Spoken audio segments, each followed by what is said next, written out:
Where do we come from? This is the ultimate question for us, I suppose, and at the moment we've got two opposing theories. We've got the evolution or the science theory and the creation or the magic theory, both equally valid, both equally plausible, apparently.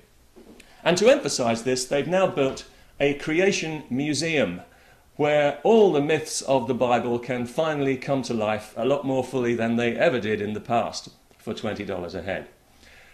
The creation theory, of course, comes from the book of Genesis, which tells us that God created man from a handful of dust and he created woman from man's rib. And these two together were so stupid that they weren't on the planet 5 minutes when they'd managed to get a curse put on all future generations.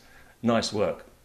But in a way, this is the one positive thing about Genesis, is that it does give us a kind of a status. It confers on us a tragic nobility where we're communing directly with God and wrestling with major themes and not just grubbing around in the dirt for insects as we otherwise would have been. So just for our own self-respect, if Genesis didn't exist, we'd have to write it, if somebody hadn't already beaten us to it a few thousand years ago. Darwin's theory of natural selection, on the other hand, tells us that we have evolved over millions of years from lower life forms such as lizards, apes, and born-again republicans.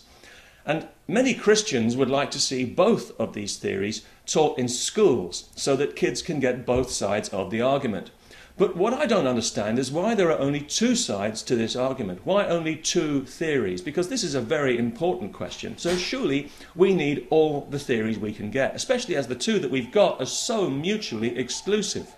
If you embrace one, you have to reject the other. What kind of absolutist madness is this? There has to be some middle ground.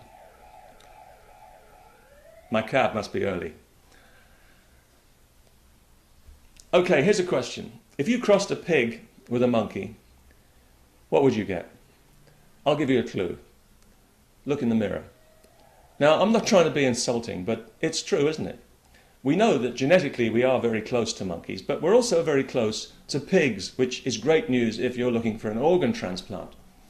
In fact, in some cannibal societies, human meat is known as long pig. So maybe here's what happened. A few million years ago, a monkey had sex with a pig. I know it's wrong, but they were at a loose end on a Saturday night when these things happen, and they produced the first human, a remarkable creature that could not only peel bananas with its feet, but was mastered at sniffing out truffles.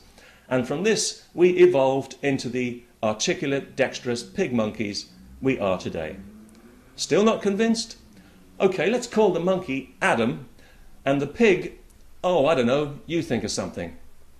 Well, why not? It makes more sense than either of the other theories, as it explains why there's no missing link while eliminating the supernatural.